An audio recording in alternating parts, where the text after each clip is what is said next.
ও সূর্য আগিলে আর মোমবাতি জ্বালায় ফায়দা আছে না?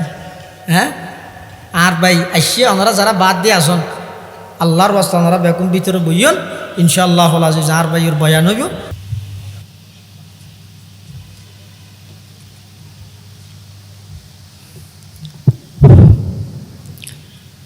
সম্মানিত উপস্থিতি, এ পর্যায়ে কোরআন ও সুন্নাহর আলোকে গুরুত্বপূর্ণ তাকরীর পেশ করবেন আল্লাহ রাসূল সাল্লাল্লাহু আলাইহি ওয়াসাল্লাম বলেন, আনা সাইয়্যিদু ওয়ালাদি আদম লা ফখর।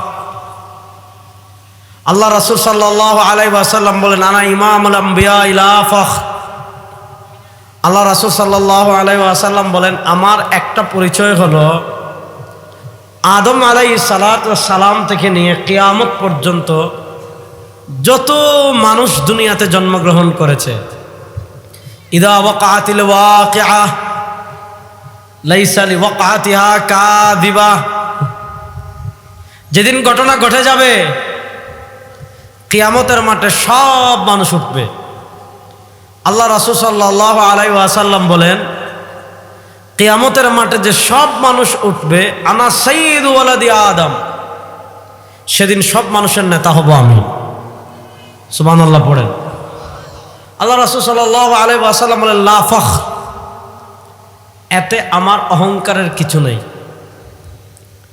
আল্লাহ রাসূল সাল্লাল্লাহু আলাইহি ওয়াসাল্লাম বনি ইসরাইলের সর্বশেষ নবী ঈসা আলাইহিস সালাম, আর বনু ইসমাইলের একমাত্র নবী আমাদের নবী। আল্লাহ রাসূল সাল্লাল্লাহু আলাইহি ওয়াসাল্লাম যেই যুগে দুনিয়াতে এসেছেন সেই যুগকে বলা হয় মূর্খতার যুগ। আপনারা সবাই জানেন সেই যুগকে বলা হয় আইয়ামে জাহিলিয়াতের যুগ। আল্লাহ রাসূল সাল্লাল্লাহু আলাইহি ওয়াসাল্লাম যেই সময় পৃথিবীতে সময়টা পার করছেন, এখনও তার কাছে প্রাতিষ্ঠানিকভাবে নবুয়তের দায়িত্ব আসে নাই। আল্লাহ রাসূল সাল্লাল্লাহু আলাইহি ওয়াসাল্লামের নবুয়ত মর্যাদাগতভাবে তিনি নবী সৃষ্টির আগ থেকেই, যখন আল্লাহ আদমকে সৃষ্টি করেননি তখন থেকে। আর প্রাতিষ্ঠানিকভাবে রাসূল সাল্লাল্লাহু আলাইহি ওয়াসাল্লামের উপর দায়িত্ব বুঝিয়ে দেওয়া হয়েছে কবে? রাসূল সাল্লাল্লাহু আলাইহি ওয়াসাল্লামের বয়স যখন 40 বছর। আল্লাহ রাসূল সাল্লাল্লাহু আলাইহি ওয়াসাল্লাম প্রাতিষ্ঠানিক নবুয়ত প্রাপ্তির আগের যে 40 বছর, এই 40 বছরে মক্কায় তার থেকে বিশ্বস্ত কেউ নাই। এই 40 বছরে মক্কায় তার থেকে আমানতদার কেউ নাই। এই 40 বছরে মক্কায় তার থেকে চরিত্রবান কেউ নাই। এই 40 বছরে মক্কায় তার থেকে আমানতদার কেউ নাই। সারা আরবের সবচেয়ে চরিত্রবান তিনি, সারা আরবের সবচেয়ে বিশ্বস্ত তিনি, সারা আরবের সবচেয়ে আমানতদার তিনি। ওয়া কানা ইয়াতাহান্নাসু ফি গারে হিরা, মানুষ মূর্তি পূজা করে, চন্দ্রের পূজা করে, সূর্যের পূজা করে, আগুনের পূজা করে, নেতার পূজা করে, নেত্রীর পূজা করে, পাথরের পূজা করে, খেজুর গাছের পূজা করে। আল্লাহ রাসূল সাল্লাল্লাহু আলাইহি ওয়াসাল্লামের ভালো লাগে না, তিনি গারে হেরায় চুপচাপ চুপচাপ চুপচাপ চুপচাপ ধ্যান করতেন, আল্লাহকে তালাশ করতেন, যেটা আল্লাহ কোরআনে বলেছেন, ওয়া ওয়াজাদাকা যাল্লান ফাহাদা। নবী, আল্লাহ আপনাকে পথ সন্ধানী পেয়েছেন, আল্লাহ আপনাকে পথ দেখিয়েছেন। আমি যে কথা আপনাকে বলতে চাচ্ছি, আল্লাহ রাসূল সাল্লাল্লাহু আলাইহি ওয়াসাল্লামের উপর প্রাতিষ্ঠানিক দায়িত্ব এলো ইকরা বিসমি রাব্বিকাল্লাযী খালাকের মাধ্যমে। প্রাতিষ্ঠানিক দায়িত্ব পাওয়ার পর আল্লাহ রাসূল সাল্লাল্লাহু আলাইহি ওয়াসাল্লামের জীবনকে আমরা দুই ভাগে ভাগ করি, ক্বাবলাল হিজরা, বাদাল হিজরা। হিজরতের আগের জীবন, হিজরতের পরের জীবন। আরো সহজ করে যদি বলি, মাক্কি জীবন, মাদানী জীবন। মাক্কি জীবনে রাসূল সাল্লাল্লাহু আলাইহি ওয়াসাল্লাম মাজলুম ছিলেন। মাক্কি জীবনে সাহাবায়ে কেরাম মাজলুম ছিলেন। মাক্কি জীবনে ইসলাম মাজলুম ছিল। মাক্কি জীবনে আল্লাহ রাসূল সাল্লাল্লাহু আলাইহি ওয়াসাল্লাম ইসলামের সব ফরজ বিধানাবলী প্রতিষ্ঠা করতে পারেন নাই। মাক্কি জীবনে আল্লাহ রাসূল সাল্লাল্লাহু আলাইহি ওয়াসাল্লাম পূর্ণাঙ্গ দিন প্রতিষ্ঠা করতে পারেন নাই। মাক্কি জীবনে আল্লাহ রাসূল সাল্লাল্লাহু আলাইহি ওয়াসাল্লাম ইসলামী দণ্ডবিধি প্রতিষ্ঠা করতে পারেন নাই। মাক্কি জীবনে আল্লাহ রাসূল সাল্লাল্লাহু আলাইহি ওয়াসাল্লাম অর্থনীতির ভিত্তি ইসলামের উপর রাখতে পারেন নাই। মাক্কি জীবনে আল্লাহ রাসূল সাল্লাল্লাহু আলাইহি ওয়াসাল্লাম ইসলামের পূর্ণাঙ্গ রূপরেখা সমাজে বাস্তবায়ন করতে পারেন নাই। মাক্কি জীবনে ইসলাম মাজলুম ছিল। মাক্কি জীবনে সাহাবা একরাম মাজলুম ছিলেন। মাক্কি জীবনে পূর্ণাঙ্গ ইসলাম বাস্তবায়ন হয় নাই। মাক্কি জীবনে দণ্ডবিধিতে ইসলাম বাস্তবায়ন হয় নাই। মাক্কি জীবনে পূর্ণাঙ্গ শরিয়া প্রতিষ্ঠা হয় নাই। তাহলে প্রশ্ন হলো, মক্কার 13 বছরে পূর্ণাঙ্গ ইসলাম কেন প্রতিষ্ঠা হলো না? মক্কার 13 বছরে আল্লাহ রাসূল সাল্লাল্লাহু আলাইহি ওয়াসাল্লাম ইসলামের সব ফরজ বিধানাবলী কেন বাস্তবায়ন করতে পারেন নাই? মক্কার 13 বছরে আল্লাহ রাসূল সাল্লাল্লাহু আলাইহি ওয়াসাল্লাম কেন ইসলামের দণ্ডবিধি প্রতিষ্ঠা করতে পারেন নাই? কারণ একটা, মক্কার শাসন ক্ষমতা রাসূল সাল্লাল্লাহু আলাইহি ওয়াসাল্লামের হাতে ছিল না। মক্কার শাসন ক্ষমতা ছিল কার কাছে? আবু জাহেলের কাছে। মক্কার শাসন ক্ষমতা কার ছিল? উতবার কাছে। মক্কার শাসন ক্ষমতা কার ছিল? মুগীরা। মক্কার শাসন ক্ষমতা কার ছিল? উমাইয়ার।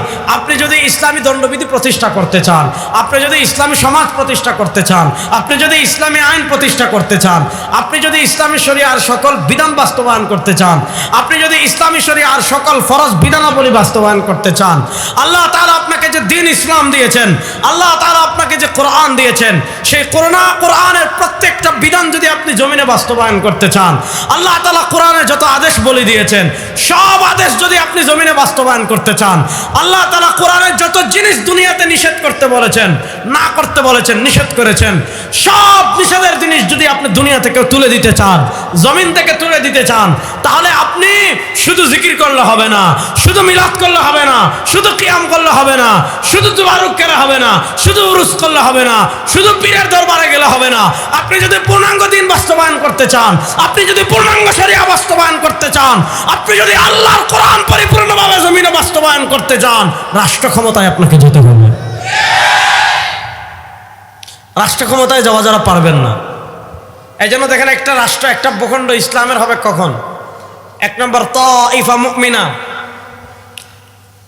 1 নম্বর হুসুলুল আরজ, তাইফা মুমিনা, তারপর হলো আস-সুলতান তানফিযুশ শরিয়া।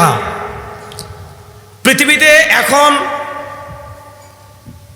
ইসলামের কনসেপ্ট আর বর্তমান গণতন্ত্রের কনসেপ্টের পার্থক্য বুঝবেন। ফরাসি বিপ্লবের পর পৃথিবীতে আধুনিক রাষ্ট্রচিন্তা এসেছে। আধুনিক চিন্তা মানে ভূখণ্ড কেন্দ্রিক, জাতি কেন্দ্রিক, ভাষা কেন্দ্রিক এক একটা রাষ্ট্র। আর ইসলামের কনসেপ্ট হলো খিলাফা।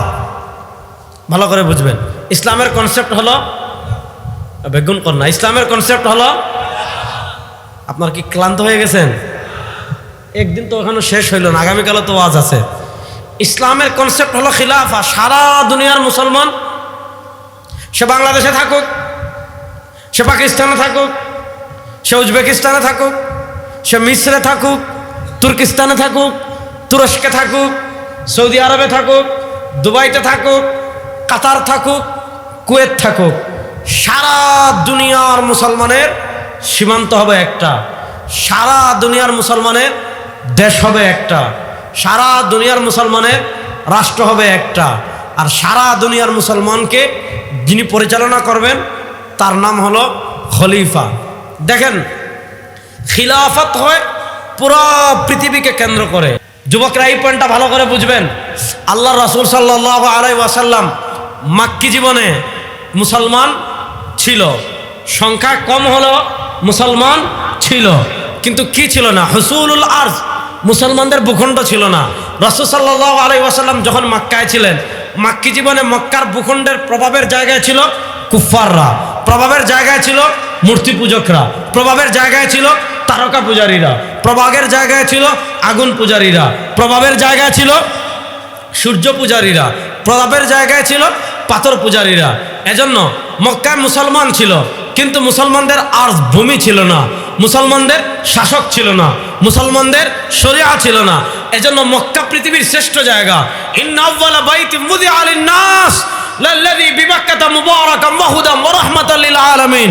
যেই জায়গা পৃথিবীর প্রাণকেন্দ্র, পৃথিবীর হৃৎপিণ্ড, যেই জায়গা পৃথিবীর শ্রেষ্ঠ জায়গা, যে জায়গায় আল্লাহর ঘর বায়তুল্লাহ রয়েছে, যে জায়গা থেকে হেদায়েতের আলো বিচ্ছুরিত হয়েছে, সেই জায়গাকেও হিজরতের রাসূল সাল্লাল্লাহু আলাইহি ওয়াসাল্লাম মক্কা বিজয়ের আগ পর্যন্ত আপনি ইসলামী ভূখণ্ড বলতে পারবেন না। কেন? সেই জায়গায় মুসলমান ছিল ঠিক, কিন্তু ভূখণ্ডের মালিক মুসলমান ছিল না, ভূখণ্ডের শাসক মুসলমান ছিল না, ভূখণ্ড পরিচালিত শরিয়া অনুযায়ী হয় নাই। এজন্য আল্লাহ রাসূল সাল্লাল্লাহু আলাইহি ওয়াসাল্লাম যখন মদিনা এসেছেন, মনোযোগ, আল্লাহ রাসূল সাল্লাল্লাহু আলাইহি ওয়াসাল্লাম যখন মদিনা এসেছেন, মনোযোগ, আল্লাহ রাসূল সাল্লাল্লাহু আলাইহি ওয়াসাল্লাম যখন মদিনা এসেছেন, মদিনা আসার পর কি হয়েছে? তাইফা মুমিনা, একটা ঐক্যবদ্ধ মুমিন সম্প্রদায় ছিল। 2 নম্বর, মদিনা রাষ্ট্রের প্রধান ব্যক্তি ইহুদি ছিল না, মদিনা রাষ্ট্রের প্রধান ব্যক্তি খ্রিস্টান ছিল না, মদিনা রাষ্ট্রের প্রধান ব্যক্তি মুশরিক ছিল না, কোনো মূর্তি পূজারী ছিল না, কোনো চন্দ্র পূজারী ছিল না, কোনো আগুন পূজারী ছিল না, কোনো পাথর পূজারী ছিল না। মদিনা রাষ্ট্রের সর্বপ্রধান ব্যক্তি ছিলেন, মদিনা রাষ্ট্রের সর্বপ্রধান ব্যক্তি ছিলেন, মদিনা রাষ্ট্রের প্রধান ছিলেন সরওয়ারে দু আলম তাজদারে মদিনা জনাবে মুহাম্মদুর রাসূলুল্লাহ। এরপরে কি করেছেন? এরপরে কি করেছেন? তানফিযুশ শরিয়া। এই জায়গায় হলো আমাদের দুর্বলতা। আল্লাহ রাসূল সাল্লাল্লাহু আলাইহি ওয়াসাল্লাম মদিনা রাষ্ট্রে কি করেছেন? আল্লাহর কোরআনের যত বিধানাবলী আছে, ইসলামী শরিয়ার যত বিধানাবলী আছে, যুবকরা কান খাড়া করে পয়েন্টটা বুঝেন। ইসলামী শরিয়ার যত বিধানাবলী আছে, আল্লাহর কোরআনের যত বিধানাবলী আছে, যে বিধানাবলীগুলো ব্যক্তি জীবনের, সেগুলো ব্যক্তি জীবনে প্রতিষ্ঠা করেছেন। যে বিধানাবলীগুলো পারিবারিক জীবনের, সেগুলো পরিবারে প্রতিষ্ঠা করেছেন। যে বিধানাবলীগুলো সামাজিক জীবনের, সেগুলো সামাজিক জীবনে প্রতিষ্ঠা করেছেন। যে বিধানাবলীগুলো সংবিধান সংক্রান্ত, সেগুলো সংবিধানে প্রতিষ্ঠা করেছেন। যে বিধানাবলীগুলো অর্থনীতি সংক্রান্ত, সেগুলো অর্থনীতিতে প্রতিষ্ঠা করেছেন। যে বিধানাবলীগুলো বিচার সংক্রান্ত, সেগুলো বিচার ব্যবস্থা প্রতিষ্ঠা করেছেন। যে বিধানাবলীগুলো রাষ্ট্র সংক্রান্ত, সেগুলো রাষ্ট্রতে প্রতিষ্ঠা করেছেন। অর্থাৎ মদিনায় কোরআন এবং সুন্নাহর, এক কথা ইসলামী শরিয়ার যত বিধানাবলী আছে, সব বিধানাবলী আল্লাহ ইসলাম ঘরেও প্রতিষ্ঠা করেছেন, সমাজেও প্রতিষ্ঠা করেছেন, ব্যবসায় প্রতিষ্ঠা করেছেন, অর্থনীতিতেও প্রতিষ্ঠা করেছেন, সংবিধানেও প্রতিষ্ঠা করেছেন, বিচার ব্যবস্থায় প্রতিষ্ঠা করেছেন, রাষ্ট্রেও প্রতিষ্ঠা করেছেন। যখন ঘর থেকে নিয়ে রাষ্ট্র পর্যন্ত সবকিছুতে আল্লাহর কোরআন প্রতিষ্ঠা হয়ে গিয়েছে, যখন ঘর থেকে নিয়ে রাষ্ট্র পর্যন্ত সব কিছুতে ইসলামী শরিয়া প্রতিষ্ঠা হয়ে গিয়েছে, আল্লাহ তাআলা আয়াত নাজিল করেছেন, আল ইয়াউমা আকমালতু লাকুম দীনাকুম।